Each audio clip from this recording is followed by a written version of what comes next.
What's going on, folks? Ted from Immersion here, and we're continuing with some Dungeon Master's Guide 2024 coverage here. This time, we're going to be talking about Curses and Magical Contagions. There are not a lot of these available to you, and it seems the term Magical Contagion is the replacement for what was previously denoted as disease. Because from what I can tell, every reference to disease, things that made you immune to disease, things that cured disease, all of those, or if they reference curing disease, those have all been removed from 2024 for one reason or another in favor of the word and term magical contagion. So let's go ahead and dive in to these right now. And by the way, if you like this kind of stuff, consider subscribing to the channel. It says a curse is a magical burden that lasts for a specific time or until it's ended. A magical contagion is an adverse effect of magical origin that is contagious by definition. Okay. So for curses, by the way, I love this piece of art with a demonic possession with this like dual face thing going on. I think that's awesome. Okay, so it talks about what kind of curses. So one, probably the easiest, most simple curse would be the bestow curse spell, right? The simplest curses are created by the bestow curse spell. The effects of this can be removed easily by the remove curse spell. It kind of makes sense, right? They're kind of a part and parcel deal. Bestow curse, remove curse. Pretty simplistic, right? And then it has the various gauges for how the spell works. Now it talks about cursed creatures here. Some monsters are associated with curses. Whether it's part of their origin, you decide how a spell like remove curse affects creatures with cursed origins. For example, you might decide that a mummy was created through a curse and it can be destroyed permanently only by casting remove curse on its corpse. I really like this because it's making, again, for those of us who know and have been DMing for a while, this may not be necessary, but, you know, there was always the concept of somebody who was a lycanthrope, because technically lycanthropy is at least in 2014 anyway, lycanthropy is a curse, and remove curse could do it, but remove curse, the wording on it originally had, all at your touch, all curses affecting one creature or object end it. Or they end, which means that it does not state in there a willing creature. So in theory, you could cure any were creature if they had an afflicted curse, in theory, right, with remove curse, and they don't even get a say in the matter, as it technically doesn't have to be a willing creature. But if we scroll down, we're going to have a little bit extra here that I kind of like as well under the narrative curses. So it says, cursed magic items are created deliberately or originate as a result of two supernatural events. They're covered in the section on magic items. And then it says narrative curses. A curse might manifest during an adventure when a creature's violation of a taboo warrants supernatural punishment, such as breaking a vow, defiling a tomb, or murdering an innocent. Such a curse can have any effects you design, or it can be a customized version of something else. A creature affected by such a curse should know why they're being punished and be able to learn how to end their curse, like by symbolically righting the wrong they committed. How a spell like remove curse affects a curse that's part of your adventure is up to you. The spell might merely suppress the effects of the curse for a time. Regardless, narrative curses should feel like a rare, potent magic rooted in the lore of your campaign. Again, probably not something necessary for all like veteran DMs to look at, but the fact that they're saying basically remove curse isn't necessarily the end all be all cure for all curses in your game unless you want it to be. Right? If you want this to be a truly interesting narrative curse that the party gets afflicted with or a player gets afflicted with for something that they did, or it's part of a story beat or whatever it might be, remove curse, I like the concept of it just kind of temporarily suppressing the effects, right? It's not a permanent fix, right? You defile a tomb of, the god of light. You aren't just going to be able to be like, wah, wah, guess I'll just hit him with remove curse and then I'm done. And now doesn't matter that I did all this. No, there's narrative implications for the fact that you did this defilement of this temple. So maybe, remove curse suppresses the effects of the curse for a time, but to ultimately remove the curse permanently, you have to atone in some way to the god of light to fix the defilement that you did. And I like that. And again, probably not necessary for a lot of folks to spell that out. But if this is truly designed to be more towards newer DMs and maybe to try to get new people into the game, spelling this out for some people might actually be necessary. And then it also has environmental curses. Some locations are so suffused with evil that anyone who lingers there is burdened with a curse. Demonic possession is one example of an environmental curse. Then we go on to talk about demonic possession, right?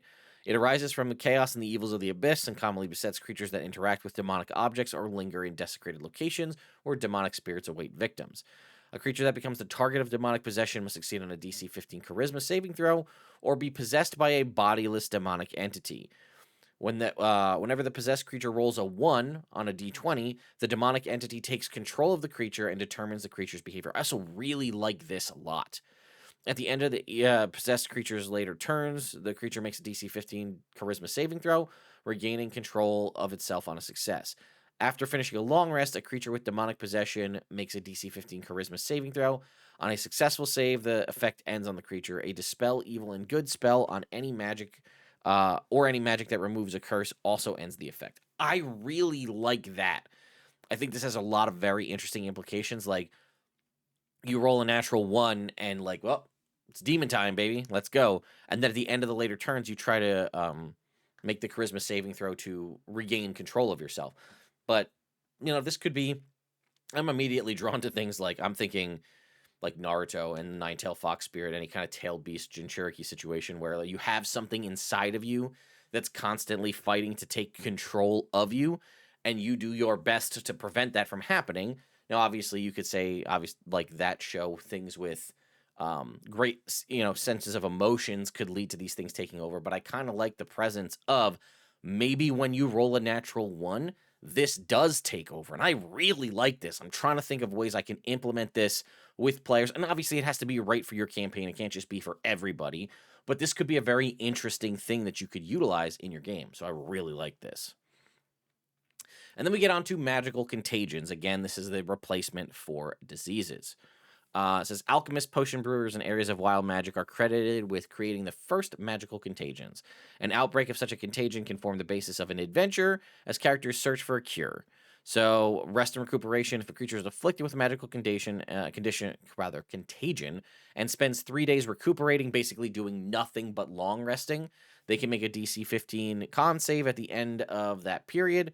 On a successful save, the creature has advantage on saving throws to fight off the magical contagion for the next 24 hours. Basically, you're just lying yourself down bed rest to try to beat this thing. And then they give us a couple of example contagions here. Some of these are, I think almost all of these exist in 2014 in some form or another. And there's actually a lot of really great versions of like diseases from the DM's Guild. But let's go ahead and take a look here. So we have Cackle Fever. This is one I definitely know existed in the past, right? Cheaply made potions and elixirs are sometimes tainted by Cackle Fever, which affects only humanoids. Gnomes are immune for some reason. A creature suffers the following effects 1d4 days after infection. They get 1 exhaustion level, which lasts until the contagion ends on that creature. Uncontrollable laughter. While the creature has an exhausted condition, the creature makes a DC 13 con save each time it takes damage other than psychic damage. On a failed save, it takes a D10 psychic damage and is now incapacitated, as you're basically afflicted with a version of Tasha's hideous laughter. You're incapacitated as you laugh uncontrollably. At the end of each of your turns, you get to repeat it. After a minute, you succeed automatically. To fight the contagion, at the end of each long rest, you make a con save. If you make 3 of these saves, the contagion ends. The creature is immune to Cackle Fever for 1 year. It's essentially like a natural vaccine. However, spreading the contagion, any humanoid other than a gnome that starts its turn within a 10-foot emanation originating from a creature infected with Cackle Fever must succeed on a DC 10 con save or also become infected with the contagion. On a successful save, the humanoid can't catch that contagion from that particular infected creature for the next 24 hours. So that's actually really interesting. So you get like a temporary immunity to it, but you could be affected the next day after 24 hours have passed if they are still contagious. But it's basically one of these things that you just need to kind of tough it out and get over it. Now, obviously, I think there are some abilities still in the game that allow you to cleanse magical contagions, but either way.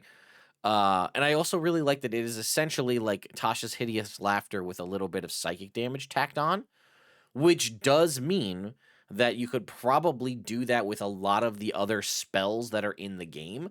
And depending on the variability of how powerful you want these contagions to be, just utilize other negative debuffing spells and develop that into your own contagions for your own game.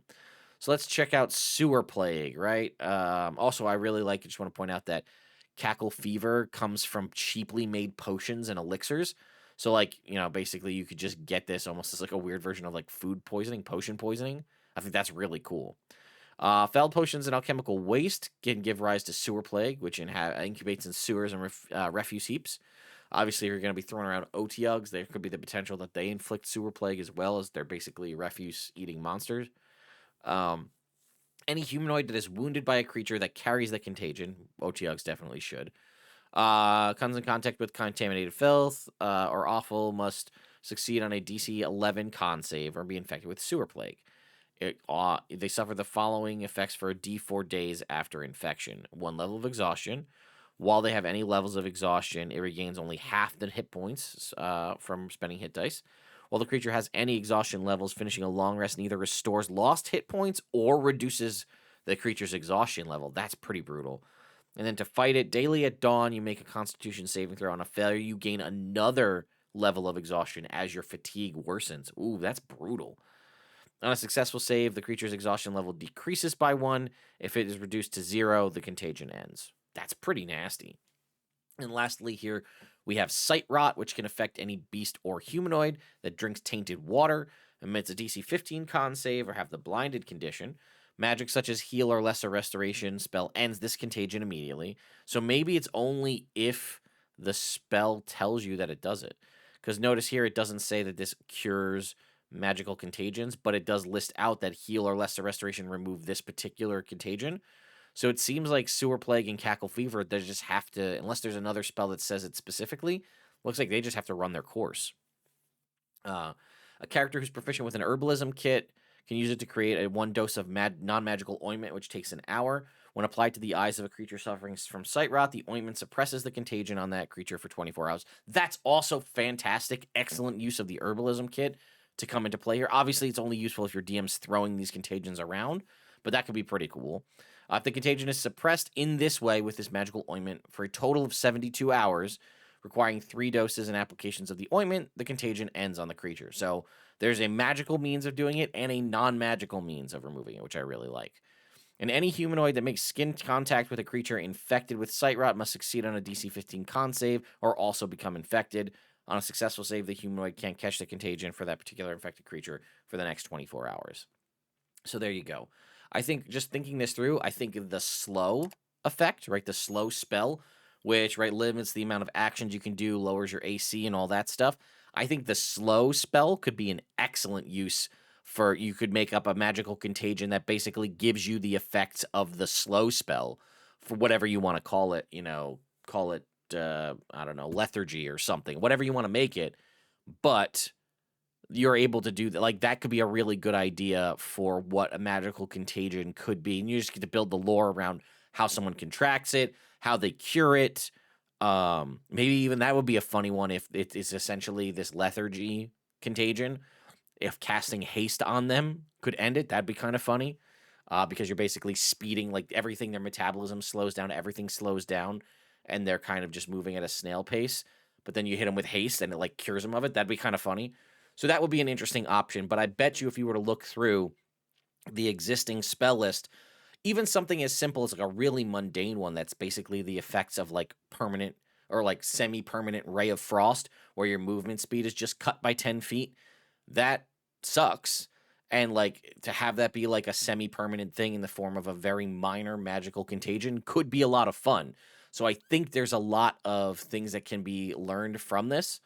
And then again, obviously, if you're going to use spells as the example for this, that opens you up to every third-party spell ever made as an opportunity to turn that in some way into a magical contagion. So I highly recommend looking into that as an example. But anyway, I wanted to just go ahead and talk about this real quick because I think a lot of people don't even know that magical contagion is essentially the new terminology for disease. And we also didn't get a lot of in the way of curses, just a lot of high-level stuff about them. But like I said, that demonic possession curse seems like something I definitely want to use in my games. So anyway, let me know your thoughts and opinions in the comments down below, and I'll see you all next time.